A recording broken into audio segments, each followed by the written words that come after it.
I'm going to call this the Chronicles of the Big Dog. I remember when I was about 25 years old, I was playing a pickup basketball game on the campus of the University of Pittsburgh at Trees Hall. I was playing against another big guy. He played at another university in the area.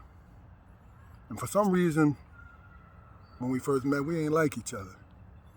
I couldn't put my finger on why I didn't like him.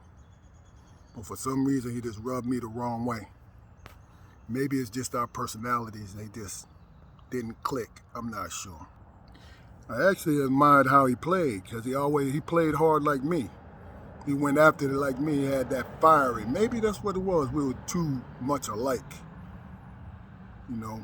I'm not sure.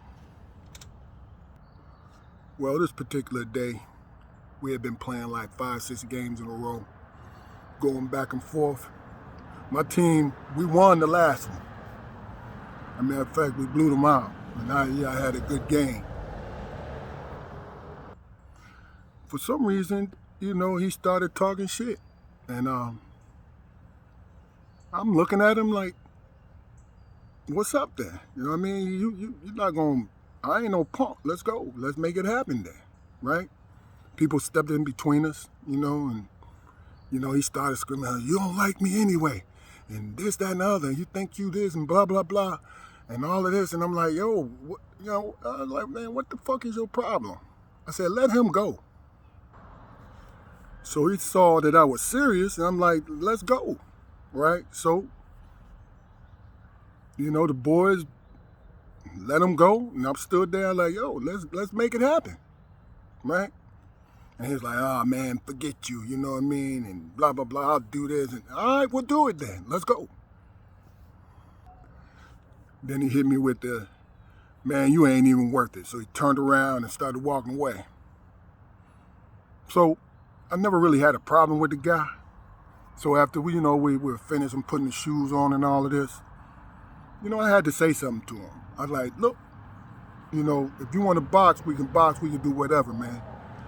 But I want to tell you one thing. We may not like each other, but you're not my enemy. And I want you to remember that. That was a little bit too much for him to grasp. He didn't understand where I was coming from with it. So he said, fuck you, blah, blah, blah. I said, all right. And he walked away. So later on that night, me and my brother, my homie, my teammate, Meech, we was down at our favorite spot. It was called Nats at the time, but it's called Arts now in Pittsburgh in the Strip District.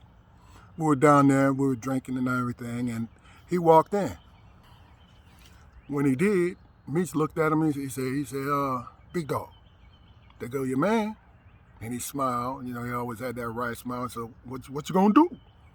I said, what I'm gonna do is drink this Tanqueray and tonic. That's what I'm gonna do.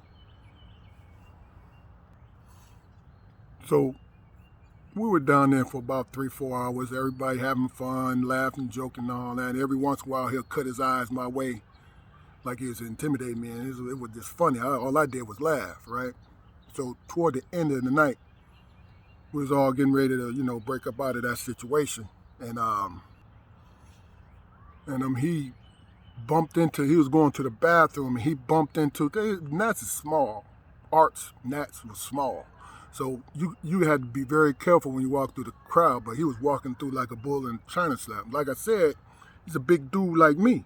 So as he was walking past, he bumped into these young boys, little young gangsters, Me and Demetrius and my other teammates knew them because they was always up at Trees Hall. They're from the hill. It was always at Trees Hall. We watched them grow up. We looked out for them, all of that.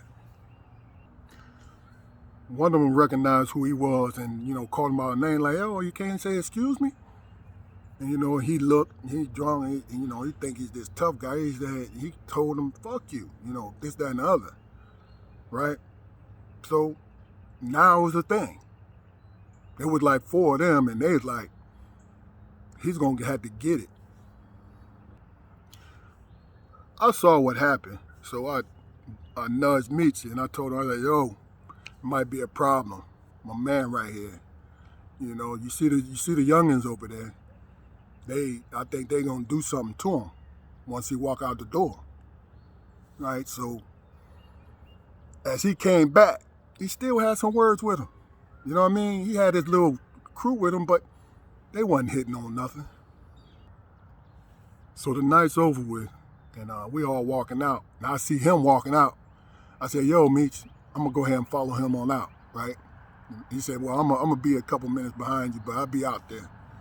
So as he's going out, they see him, and they like, yeah, let's go. So they coming out, they pushing through the crowd. They getting ready to go do it. They getting ready to mop him upside his head. So, like I said, I knew him, you know. So I walked up to him, like as he was walking. And that's just a parking lot is to the left. You make a hard left. He's walking. So he's walking toward the parking lot, and I was in between him and the young boys, right? And they call him out, you know. So I'm sitting there, I'm looking.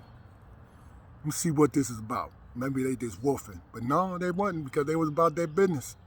So they walking up on them, and they were surrounding them. So I started walking toward them, you know. And I called them by their name.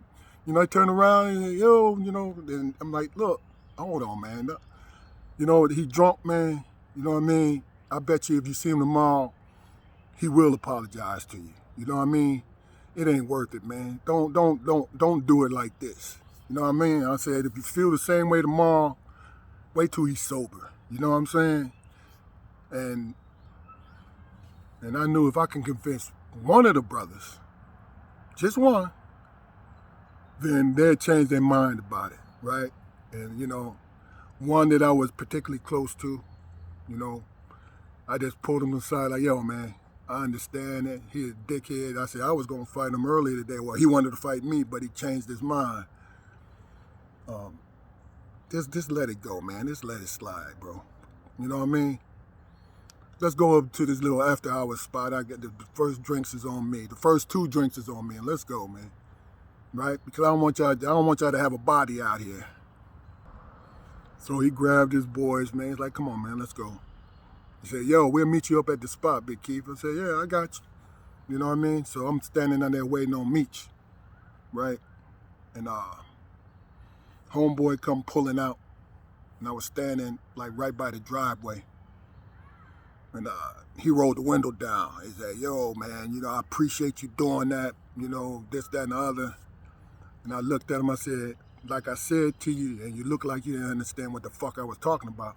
I said, I might not like you, but I'm not your enemy. And I like them kids, and I didn't want them to be fucked up over your stupid shit. But brother, you have a good day. You want to know what's so funny about it is the fact that he never forgot that. You know what I mean? And I moved from Pittsburgh in '95, so it was like maybe five years from that point to when I moved, and he and I became pretty good friends. You know what I mean? We see each other, we show love, the whole nine. You know what I mean? And I live by that. You know what I mean? I may not like you, but I can't in good faith see harm come to you just because I don't like you. You guys can get whatever lessons you want out of that. I just wanted to give you a little piece of who I am and what kind of person I am. I try to be stand up when it comes to people. You know what I mean? You know, because I was blessed to have a good life, even when my life was bad. Even when my family was going through shit, you know, I still had people to depend on, people who had my back. So take what I'm saying to you, whatever way you like, fam. But I just wanted to share the Chronicles.